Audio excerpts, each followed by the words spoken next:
Hello there, Sir from 17 once again, introducing you to some Call of Duty goodness. This time it is another installment in my one-man versus domination series.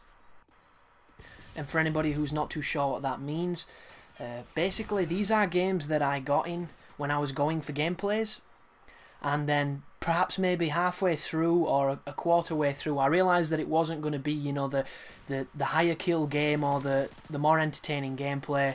So I decided to focus pretty much all my efforts on helping the team win.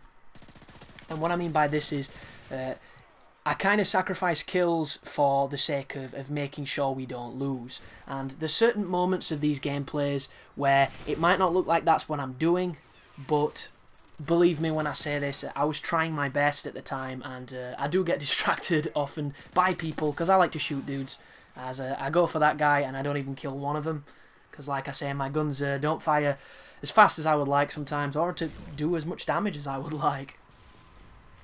But the reason I decided to do a series like this was mainly because you don't see it too often on YouTube in the circles that I run. And an explanation of that statement would be, there's a lot of standards on YouTube. Everybody expects like double Moabs, everybody expects like 50-in-1 gameplay, everybody expects you not to use certain guns, not to use certain perks, you know. Everyone expects you to walk this tightrope of bullshit, basically, because this is not exactly a game that I would ever really take all that much pride in. And the reason I say that is it's exceptionally easy for beginners to pick up and play. It is an accessible game, it's a user-friendly game, and a lot of people confuse this with calling it easy, and I don't believe it's easy. I just think it is easy to pick up, because high-level play on a Call of Duty is no different to high-level play on any other game. It is people that are showing their expertise, their time and their knowledge that they've committed and earned.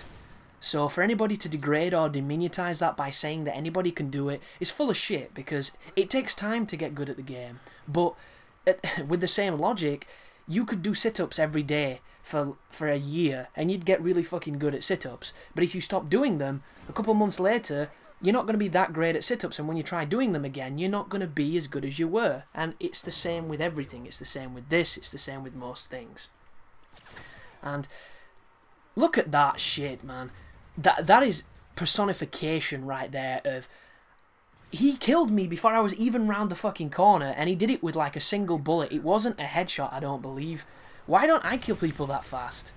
Like, that's got to be lag. There's no other way about it. But what I was saying anyhow is, there is a lot of standards on YouTube for people to put up these beast gameplays, and everybody seems to have this high kill fever. And don't get me wrong, I enjoy getting high kill games, even though mine aren't necessarily the most impressive. And this is kind of funny. I backed off to throw a grenade, he jumps out, and I take him out as I flash myself. Always fun. But sometimes people ask, you'll notice what I see a lot in comments on these high kill videos is generally something along the lines of, yeah, you got, you know, 100 kills, but you didn't touch a single flag. And there's a lot of people that feel this way, as I get cheesed by the guy in the corner. And I think there's a lot of weight in that, and there's a lot of truth in it as well. These games are impressive and they are amazing, but they wouldn't be possible unless this person wasn't constantly pushing the spawn and constantly ignoring the objective. And I'm not going to say anything against that, because I've done it myself, and I do believe that sometimes that's what you've got to do if that's what you're looking for. But I also think there's an audience for something different, for something more close, something more competitive, and something a little less, you know, godlike. Because a game like this that I put up is a game that you might find yourself in.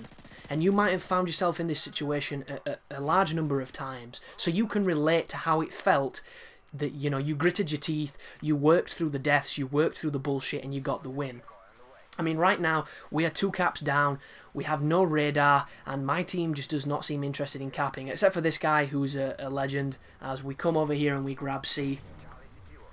And we are losing, but we're not losing by a lot, so I know in my mind, if we can pull this back now that we've got 2 caps, we can do some damage. But the problem with holding the caps that we have is, well, actually, sorry, there's no problem right now because it's a simple one. They're spawning on A, they're probably going to be trying to flank or push towards the middle market. And my team are all around me now, and I hate being near my team. Not only can you clip on your team, which frustrates the balls off me, but they give you away when they're not wearing dead silence. They give you away by just being clumsy bastards, and you can never rely on them to save you. You really can't. Unless you're playing with friends or somebody you know, there is no reliance that a teammate is going to cover you, because generally the first time you rely on that fact, you die. But see that guy get picked up off the top of the truck? See that on the map? There's a couple of guys over here. Clean up that guy. Clean up his... Oh, no. Wow, bad aim, but get him in the end. Get the attack chopper. Staying around this hotspot of B. Can't quite see any red dots on the map right now. I push towards C, because if I was them, I would go for C, because it's the easier cap. See that guy there? Clean him up. See his buddy going to middle market. He gets killed by someone on my team. See my teammate die near A, so I push to the side of the market. Always be aware that people are going to be rushing around these corners. There's generally always somebody sat in these fucking corners, man, and I hate it.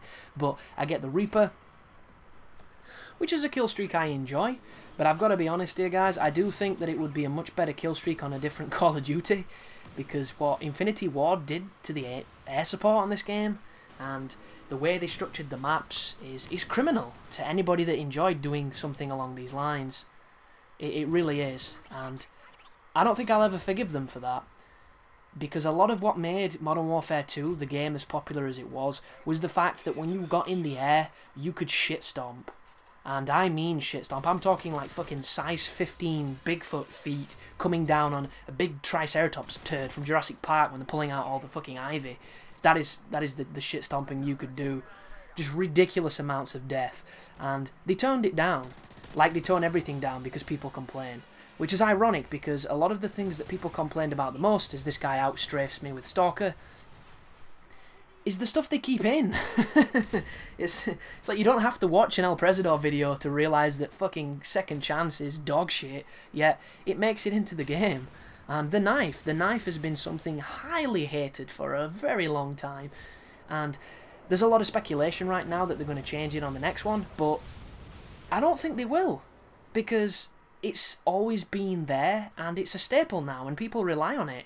And the counter-argument to every argument is, just because you don't like it doesn't mean somebody doesn't like it.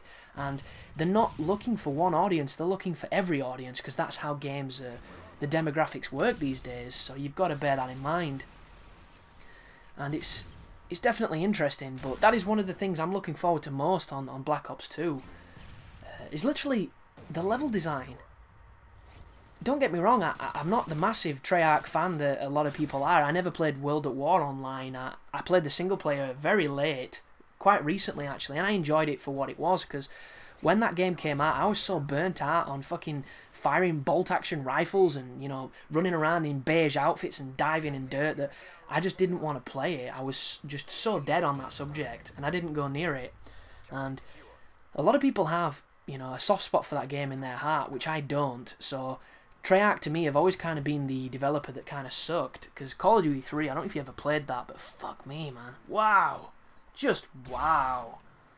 Like, the games testers who played that game had to be both blind and dumb, because they couldn't physically open their mouth to express their horror in how bad the game was, so the developers just kind of thought, yeah, it's kind of awesome. We've got to stick with this formula.